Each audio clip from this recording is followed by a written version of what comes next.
Hey guys, today I'm going to make some of my bulk homemade brownie mix because I think I've told most of you know that when we travel I try to bring all of my homemade stuff, home canned stuff, and so we're going to be leaving in the next day or two, and so I'm going to make a batch of the brownie mix. You know, of course you can go to the store and buy this. I have no idea what it costs. I haven't bought brownie mix in probably 30 years. Back then it was 79 cents for the generic little thing.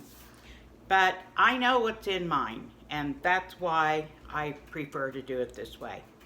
So, watch me put it together. I've already measured out a few things, got things started. You might see a cocoa mess because it calls for an 8-ounce can of cocoa powder.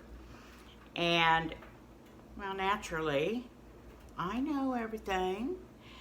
And I didn't believe them when they said that 8 ounces is 2 cups.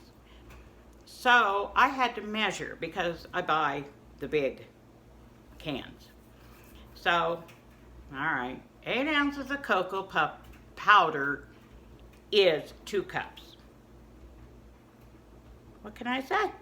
I was wrong. Just this once. Just this one. So anyway, let me get things set up and I'll show you how I'm going to put this together. Okay, it calls for, let me get my little recipe things here, my little notes. 8 cups of sugar. I've already got 4 in there. There's 4 more. An 8-ounce can of cocoa powder, 2 cups. And 6 cups of flour. Okay, this is all the whole wheat flour that I have. Well, it calls for 6 cups of all-purpose, but you know I use my whole wheat as much as I can. I'm not going to grind anymore. I take that back. I got to make bread yet.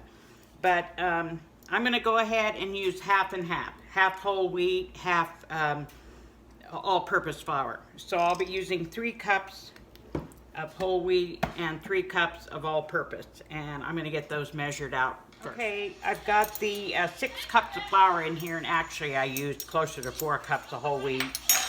I just, you know, I figure why not? It's probably a whole lot healthier.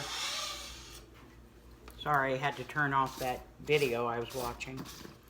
Then 4 teaspoons of baking powder, and kitchen math. A tablespoon is 3 teaspoons, and we'll get a 4th. And also 4 teaspoons of salt. So there's 3, 4. Okay, now I'm just going to start mixing it all together. Mix it well,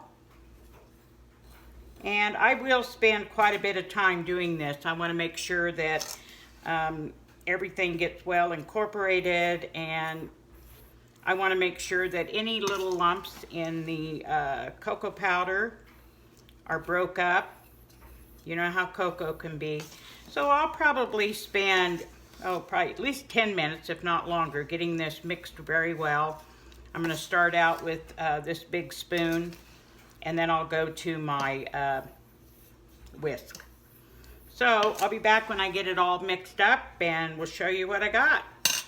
Okay, I got it mixed up. Now this is just half of it, but what I do, I've got a half-gallon jar here, and I write on here, it says a brownie mix for an 8x8 pan, 350 for 30 to 35 minutes. 2 1/4 cups of the mix, 2 eggs, a teaspoon of vanilla, and a 1/4 cup of melted butter. And I'm telling you guys, this makes the best soft, chewy brownies. Anyway, I'm not sure I'm going to take a half-gallon. I've got another half-gallon jar here, but I imagine when we travel, I'll just take a quart. But it's nice to have the brownie, any mix. I've got pancake mix and cake mix and brownie mix, and I don't know. I've got all kinds of stuff. I'd have to sit down and look at it. Look at everything I've got. But it's so handy. Well, anytime. But when you're traveling, especially in an RV like we do, you just take it out, throw it together literally in less than 5 minutes. And you've got a homemade cake or brownies or whatever you want to have. The only thing that I don't do on the road is I don't make our bread. I'm going to bake up a batch before we leave, and when it's gone, we'll just get store-bought bread. So anyway, guys, that's just another one of my tricks for when we travel, and I hope to see some of you down on the road. Bye-bye.